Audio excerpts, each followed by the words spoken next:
Hello. So I've been wanting to sort of just do a little video for a little bit of time now, and I just wanted to sort of combine really the what's going on at the moment, and also a little bit of the life coaching that I sort of combine that I used to do. So yeah, just wanted to welcome to 2026, everyone, to planet Earth. We made it. Um, so yeah, just quite glad really. I don't know about everyone else, but I think it's been quite a few sort of difficult years, and just sort of wearing my prophetic kind of hats. It's definitely been a few sort of refining years, I believe. And but 2026 is meant to be a breakthrough year that we're going to start to see things happen. We have crossed over, and the tide is turning. So it's quite strange, really. I was watching the film Tron Ares yesterday. It's a fantastic film. If you get to see it, so give it a go. But basically, there it's about again about AI trying to breaking free from the grid, a bit like the Free Guy film that I've sort of mentioned before.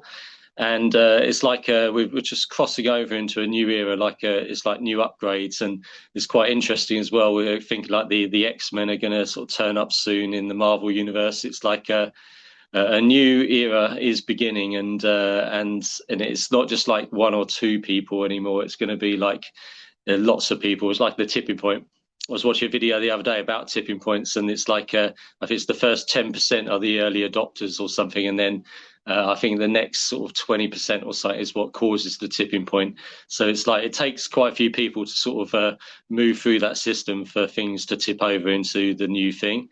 But yeah, the old grids are being destroyed, which is good because we need to be free. If we want more freedom and we want more movement, we need to move on to the new thing. And I think that's why we're seeing just so many shifts around sort of around the world. So if we look at the world of politics, obviously, whatever you think of Trump, he's definitely shaking things up, and the world system is definitely changing. We'll see kind of like what that looks like, but I think the status quo is being sort of changed, so I think that's a good thing. We've got the uprising in Iran that's happening at the moment, which is great. I think Venezuela. I know some Venezuelans, and they're very happy that that president is gone. So, and it's just interesting that corruption is being sort of unearthed all around. So, like this year is definitely sort of kicked off like a cleanup, and hopefully we'll see more Epstein kind of stuff being revealed. That would be good. But even in other areas like religion, we're seeing like churches of having to get their act together, which is a really good thing, like being more accountable. We can't sort of have people being spiritually abused anymore, as well as other forms of abuse. In entertainment, we're seeing like Baldoni and Lively case kind of heating up, and we're just very much seeing like the era of woke is kind of dying. It's almost like the in the Marvel universe, the multiverse thing.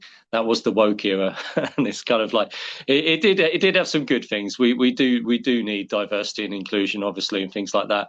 But it just went too far, and I think just things are being redressed, which is good. Um, so I think it can be scary times, but I think we've just got to realize that God is in control and that things are moving forward on a schedule. And obviously, we know that there's evil at play in the world as well, but ultimately, God's in control, and that's where we put our trust.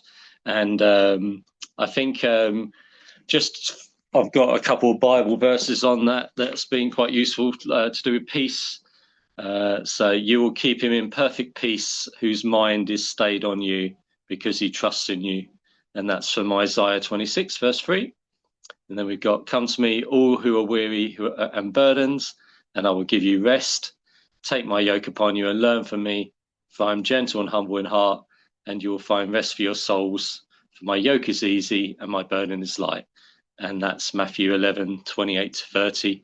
So God doesn't want us to carry all of this stuff on our own. And we can't. I mean, look, it's crazy out there at the moment. And but rather than kind of like chasing around and getting faster and faster until we crash, I think God wants us to sort of just take one day at a time, It's like, the song Three Little Birds, don't worry about a thing, because every little thing's going to be okay. And just need to keep trusting and praying. And this is where kind of like some of my life coach stuff comes in. We need to be grateful. I think the last couple of years have been very difficult, and I think it's just good as the days get longer just to start kind of trying to build gratitude back into your life. I maybe try and do it I try and do it in my prayer time. You don't have to do it; just do it in your a gratitude journal or something like that.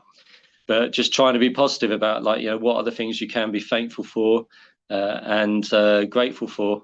You've got a roof over your head, but much more. But also to start dreaming. I think we've been through the refining season, and I think it's time to start dreaming. It's time to start thinking, raising expectations.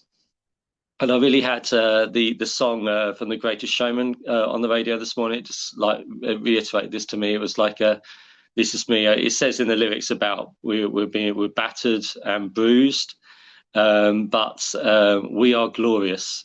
And I think that's it. It's like we have to stand. I think in the Bible it says about, after everything, just stand. And I think that's it with this Greatest Showman track. This is me. We are all glorious. We are sons and daughters of God if we've believed in Him, in Jesus, and we are moving from a survival position into a thriving position. It's like a bit like we've crossed the river, we've crossed the tipping point. And other people have kind of like spoken about, and these aren't even sort of Christian people, but they can read the times, crossing the Dark Ages and the Middle Ages into the Renaissance period. And I think we are due like another Renaissance period, where, especially with like AI, just where the arts and creativity is going to flourish. And just moving from sort of nothingness into like an explosion of creativity and goodness. So let's be positive and hopeful and grateful and sort of dream for a better 2026 than before. As I said, the tide is turning in our favour, so it's the only way is up. And so I'll see you a bit later on in the year, but just hold on and remember, God's in control no matter what kind of nonsense is going on around the world. And remember, just with Trump, this is his business tactic. He will ask for like ridiculous things just to panic everyone, and then he'll kind of like lower his expectations, and that's what he wanted all along. So unfortunately, we've got to put up with someone who's got a lot of power. It's a shame he's not a bit more diplomatic, but in some ways, it's taking that kind of petulance to get things changing in the world, and we'll see what happens from there. Anyway, blessings to all of you, and peace to all of you, and here's to a healthy and prosperous 2026.